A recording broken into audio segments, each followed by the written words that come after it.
You ever wish you could just flip a switch and unlock some kind of hidden superpower? Tap into a secret reserve of brain power that could make you a genius, like overnight? Well, today we're tackling one of the biggest myths out there. This super persistent, super seductive idea that 90% of your brain is just sitting around doing nothing, just waiting for you to use it. I mean, we've all seen it, right? In movies like Limitless or Lucy. Some character takes a magic pill and suddenly they unlock that hidden 90%. And poof, they're basically superhuman. It's such a cool fantasy, isn't it? Just the thought that you, right now, have all this vast, untapped potential just waiting for the right key to unlock it. It's an awesome idea, for sure. But is there any actual science to back it up? Can we really access some kind of dormant superpower inside our own heads? Well, let's find out. Okay, I'm just going to give you the short answer right up front. Nope, not at all. I mean, while it makes for amazing science fiction, this whole idea that we only use 10% of our brain is, scientifically speaking, a complete and total myth. It's just a lie. So, if it's so completely false to scientists, where in the world did this incredibly sticky idea even come from? How did it get started? Let's do a little digging and trace its origin story. Well, it turns out this myth wasn't just invented out of thin air. It was more like a slow burn, a series of misunderstandings that built up over decades. It all kind of started back in the early 1900s. You had neurologists zapping different parts of the brain with electricity, and when some parts didn't react, no muscle twitch, no feeling, nothing, they called them silent areas. Now here's where it goes off the rails. Advertisers and self-help gurus heard that word silent, and they just ran with it, twisting it to mean dormant or unused. And if you sprinkle in a misquoted line from the famous psychologist William James about our mental potential, well, boom, a viral myth was born. So, okay, that's basically how a simple misunderstanding spiraled into this global myth. But how do we know, for sure that it's wrong? Let's get into the good stuff, the hard scientific proof that just completely dismantles this idea, piece by piece. We're going to build our case against this myth using 3 really powerful pieces of evidence. First, we've got the energy argument. Then, the brain damage argument, which I'm calling the bullet test. And finally, the absolute knockout punch, the undeniable proof from brain scans. All right, first step, the energy hog. And you really got to think about this for a second. Your brain, it's only about 2% of your total body weight, but it burns through a whopping 20% of your daily energy. That's 1/5 of all the oxygen you breathe and all the calories you eat. This thing is an incredibly expensive organ to keep running.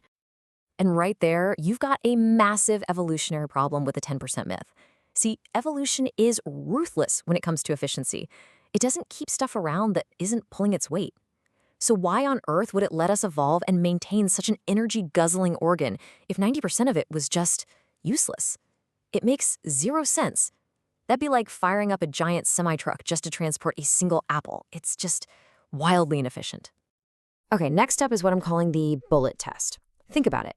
If the myth were actually true, then 90% of your brain would basically be useless padding, right? So an injury to one of those unused parts, it shouldn't really matter. But we know from decades of heartbreaking neurological cases that this is just tragically false. The reality is, there is no safe place in the brain to get hurt. An injury anywhere is going to cause some kind of problem, whether it's with our movement, our memory, our ability to speak, or even our very personality. And finally, we've got the smoking gun, modern brain imaging. Thanks to amazing tools like fMRI, we can literally watch the brain working in real time. And you know what we see?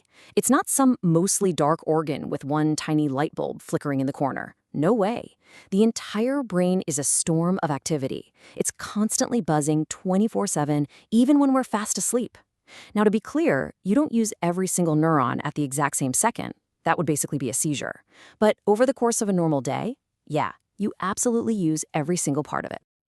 Okay, so myth busted. But that kind of brings us full circle, doesn't it? What about those silent areas that started this whole mess in the first place? If they aren't dormant, then what on earth are they actually doing? Well, we now know these regions are called the association areas, and they aren't in charge of simple stuff like lift your finger. Think of them more like the brain's senior management. Their job is to take all the simple signals coming in from other parts of the brain and integrate them to perform these incredibly complex tasks. And here is the beautiful, kind of perfect irony of this whole thing. The very superpowers that people are hoping to unlock with some magic pill, complex planning, deep reasoning, empathy, those are the exact jobs of these association areas. The parts of the brain that the myth calls useless are actually the very parts that make us, well, us. They're what make us human. So this totally reframes the whole question, right? It stops being about how do I unlock the other 90% of my brain. The real question, the much more interesting question, is how do I get better at using the entire brain I've already got? Probably the best way to think about it is like this. Your physical brain is the hardware, and you're already using 100% of that hardware. But all your knowledge, your skills, your habits, that's the software running on it. So your true potential isn't about finding some hidden hardware. It's in the amazing fact that you can always upgrade your software. You can always learn new things, build new connections, and get smarter by improving how you use the incredible machine you were born with. So yeah, forget the magic pills. The real truth is actually way more empowering. You're not operating at some kind of deficit. You already have a supercomputer running at full blast right between your ears. Your real job, and where your real potential lies, is in learning how to program it well.